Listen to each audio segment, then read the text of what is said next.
Yep. And she's going to share with you her career journey and all kinds of information about her job as Executive Director of Marketing and Communications at Saddleback College. Help me welcome her.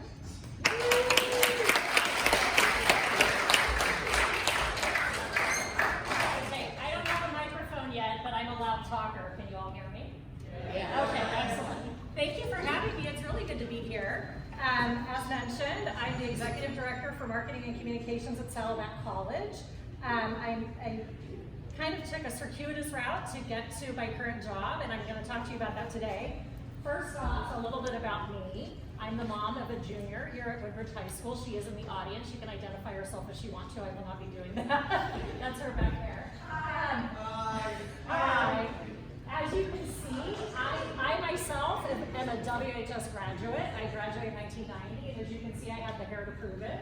That's me in the upper right there with some of my classmates. We all had big hair. That was kind of the thing at the time. Don't let it come back. Then when I graduated from Woodbridge, ooh, that's dangerous. When I graduated from Woodbridge, I attended Irvine Valley College. I was a history major. I loved history in high school. I thought I wanted to be a U.S. history teacher.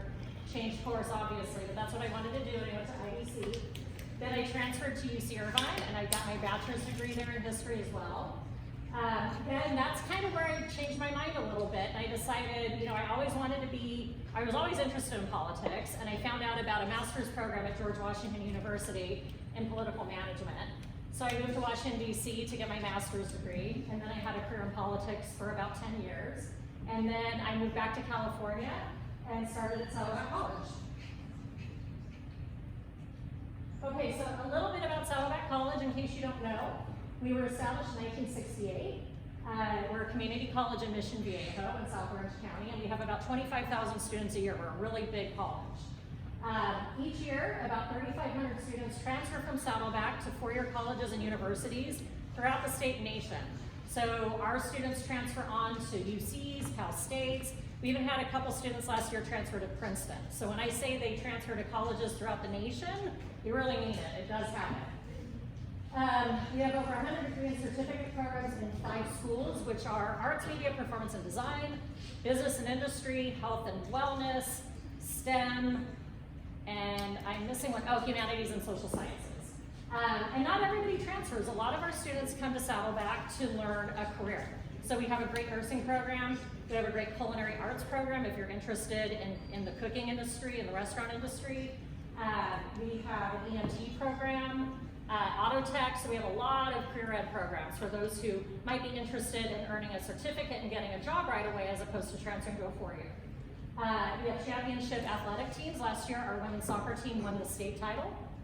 We have a lot of arts programs, performing arts. We have a great theater like you guys do here, and numerous campus clubs. It seems like every day a big event is happening on our campus. It's a very vibrant environment, which is part of why I love my job because there's always something going on. And I mentioned IBC before, where I went. That's our sister college. So if you attend IBC, you can also attend classes at Saddleback. Can you guys hear me okay? Am I talking loud enough? Okay. So these are the kinds of things I do as the Executive Director of Marketing and Communications at Saddleback. I work on advertising campaigns to promote enrollment in classes. We have social media platforms, so in my job, we oversee our social media. I'm responsible for the website design, strategy, and updates to our website. Brand management, I'll get into that in a little bit, what branding is. Writing and disseminating information to students in the community. Writing press releases and speaking with the media. Composing speeches for college administrators. I work for our college president. He actually is a great writer, so I don't need to do a whole lot of writing for him, but previous presidents I have done a lot of speeches for. I manage a team, so all of the things I mentioned here, I'm not personally doing all of them. I do some of them. I manage a team. I have a social media person on my team and graphic designers and a web designer. So they help in all of the marketing and communications efforts at the college. I just oversee it all. I'm not doing it all. And then finally, I'll make presentations to faculty administrators. So those are the kinds of things I do in my day-to-day job. So a little bit about what marketing and branding are. So in a nutshell, as the director of marketing at Saddleback, my job is to promote the college and make it look good. We want a positive reputation in our community. We want a positive reputation with our students. So in a nutshell, my job is to promote the college so that when people think about Saddleback College, they think good things about it. They have a positive thought about it. Brand, I mentioned branding before. A brand is the emotional and psychological connection customers have with an organization or product. A brand identity is the visual and verbal expression of the brand. Those are things like the logo. Thank you. Oh, that was so much fun. These are things like the logo, our colors, our fonts, etc. And finally, the difference between marketing and branding, they do go hand in hand. Marketing is like asking someone on a date, and branding is the reasons you say yes. Speaking of Valentine's Day. And these are skills that are handy if you want a career in marketing and communications. Writing, strong writing skills, and I'll get into that in a little bit, how it came about that I became pretty good as a writer, and I use it all the time in my job. Strategic communication, creativity, analytical skills, detail-oriented, adaptability. Things often change in seconds, and you need to be able to adapt and be flexible. Designability or knowledge. Again, I'm not a graphic designer, but I work with graphic designers, and I have a lot of knowledge about what makes good design. And content creation. Okay, so how I got to my job now. So like I said, my original goal was to become a US history teacher. I attended Woodbridge. My history teacher at the time, he's not here anymore, but Mr. Hanley was a phenomenal teacher. Loved the class. I wanted to do that too. I wanted to teach high school history.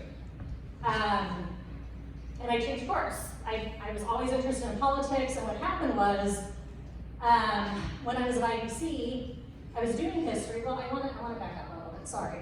When I was at IBC, as a history major, you do a lot of writing. You're going to take a lot of writing courses if that's something that interests you. Just like if you're an English major, you're going to want to do a lot of writing. And at Woodbridge, in my English classes, I was never a phenomenal writer. I was okay. I was never the example in the class or anything like that. But when I got to IBC and I started taking writing classes there, that was the first place where I was told I was a good writer. And so I kept doing it, and I just got better at it. And that's where I kind of figured out, this is something I'm pretty good at. Anyway, and then I liked history as a major, but then I kind of decided over time, because we do change as people, I didn't really want to do it anymore.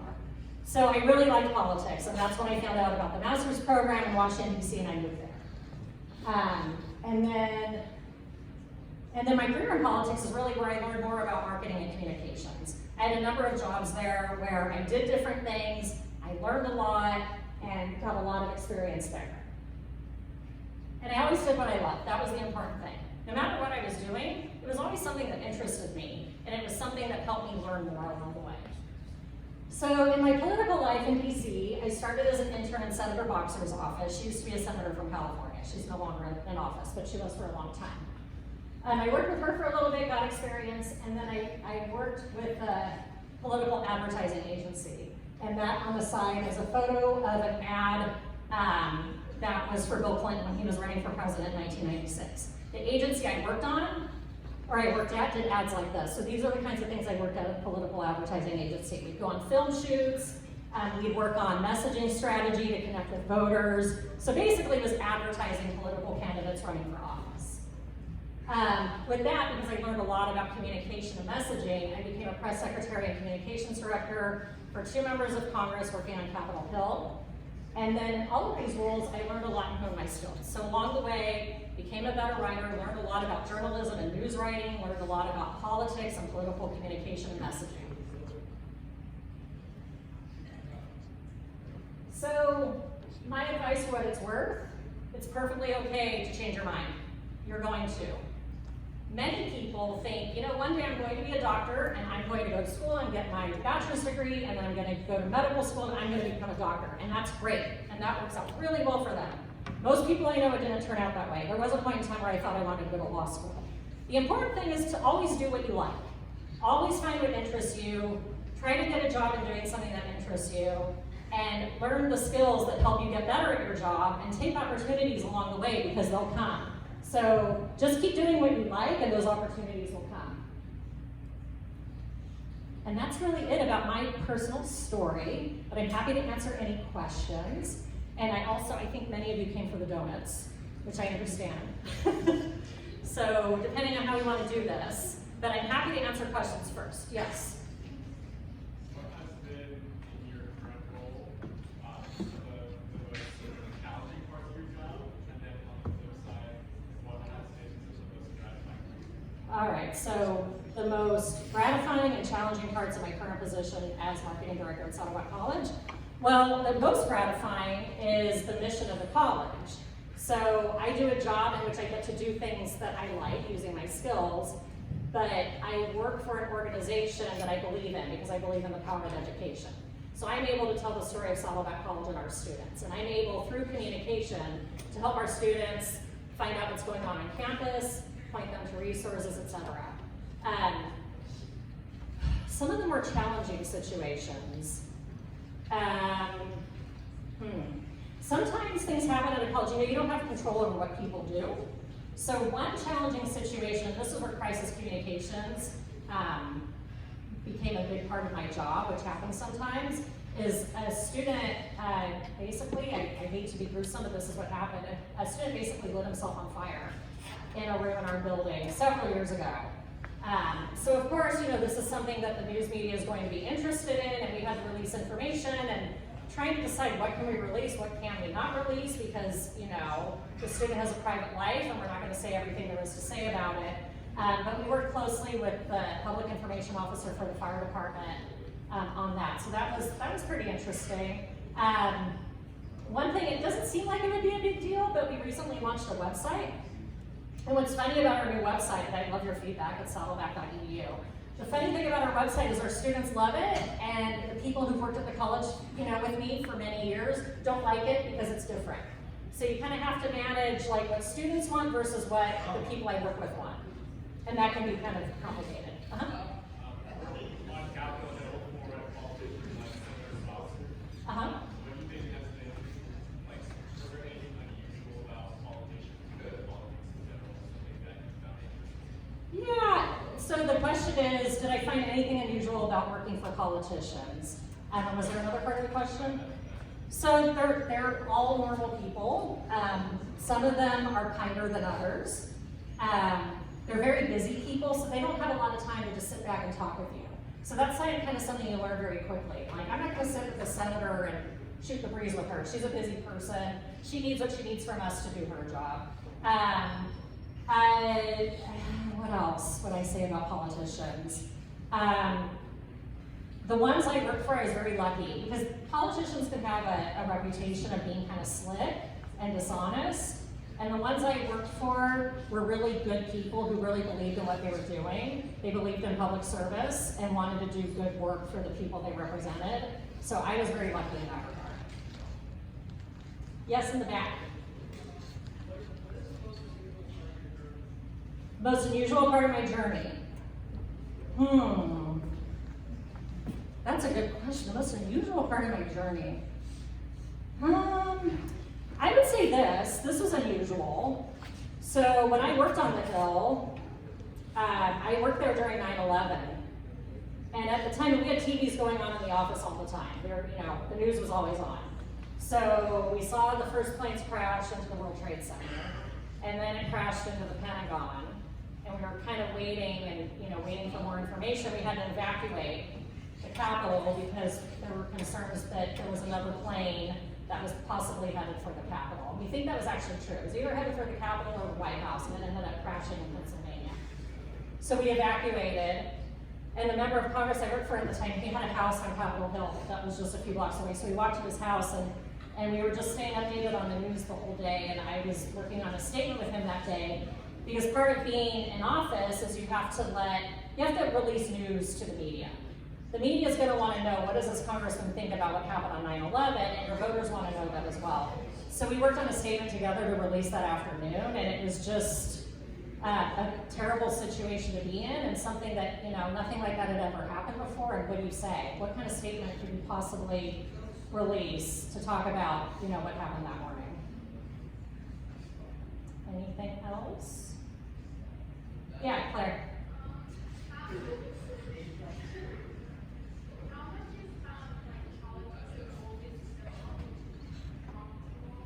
I'm sorry, can you say that one more time?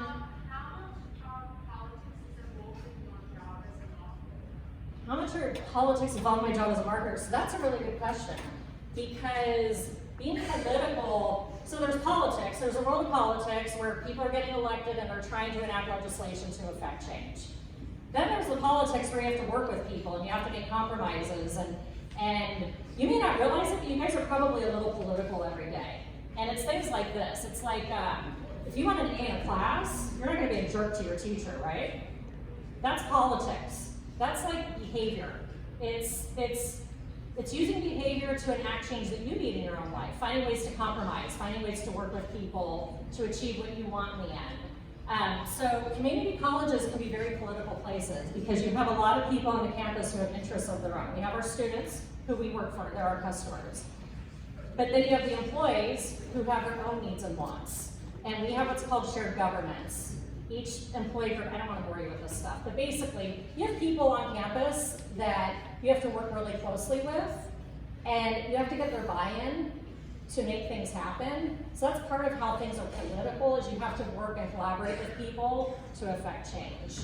I don't know if that's exactly what you're asking. So, but politics, like what I was doing before, like we do work with political leaders on occasion when members of Congress come to campus and want to learn about some of the things we have going on and training programs we have going on. So there's some of that, but it's not quite what I was doing before, but a little bit. I mean, what I was doing before helped.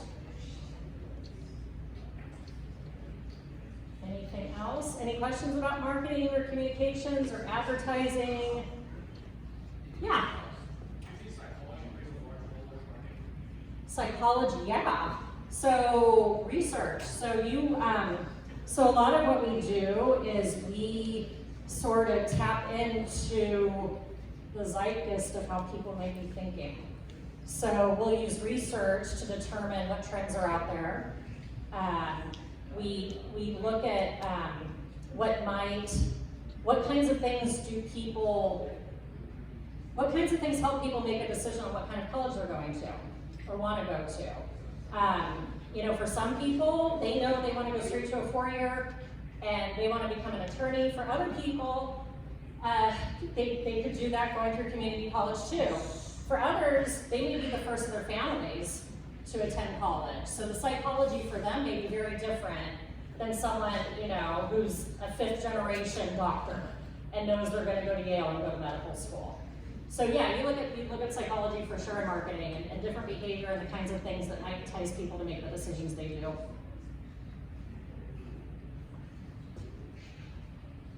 Yes, Justine.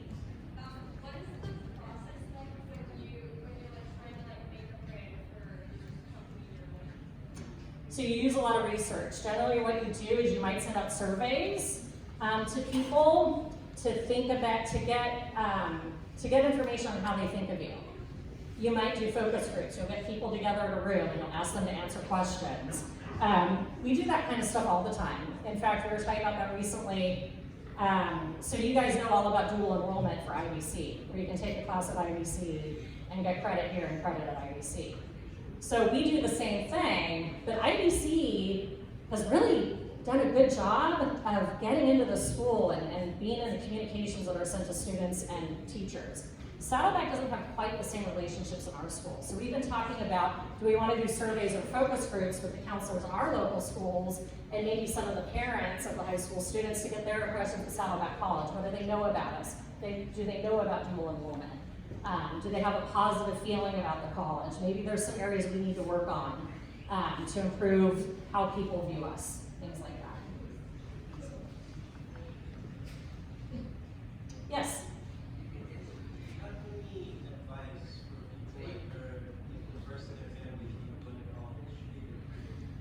So my advice would be to meet right away with a counselor, set up your academic plan, but use those resources because colleges want you there.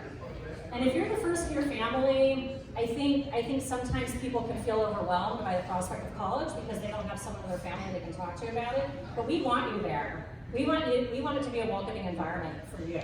So please meet with a counselor. Look into, financial aid is readily available for a lot of people. So that's always something to look into also. Get involved in the campus, maybe join a club, maybe get involved in student government. Really make the most of your time there because we want you there. We want you to have a good experience. Anything else? Yes? That's a great question. The question is, how does digital marketing influence our current marketing strategy? We only really do digital marketing anymore. Just because, like, okay, so when I started at Saddleback College, we used to do a printed schedule, and we sent it to like 200,000 homes. We would never do that today. I mean, what a waste of money. So you're not gonna look at it, and the moment it's printed, it's out of date. What's really nice about digital marketing is the media buying agencies that we work with. They're the ones that help us deliver the ads to you online. We look at online behavior. So we know, for instance, if you visited the Saddleback College website, you will probably get an ad from Saddleback College. We're gonna go after people through digital marketing efforts who've shown an interest either in Saddleback or college in general. We can also target people in a very specific geographical area. So we're not gonna go after people who live in LA. We're gonna go for people who are in Irvine and south of Irvine and San Clemente. So yes, digital marketing is basically all we do now. And it's great, I love it. What is negative marketing? Negative marketing? I don't know, you wanna Google it for me? Well, I can't really hear you, but negative marketing is not a term that I'm familiar with. So do you know about it? Do you want to tell me about it? I don't know what it is. I guess you could say negative branding. So we can talk about branding and what it means to have a personal brand. So having a personal brand means, what do people think of you? Are you a positive person? Are you friendly? Are you welcoming? That's your brand. That's how people think of you. When you interact with people, do you smile? Or if you're unkind to people, you might have a personal brand that you want to work on a little bit.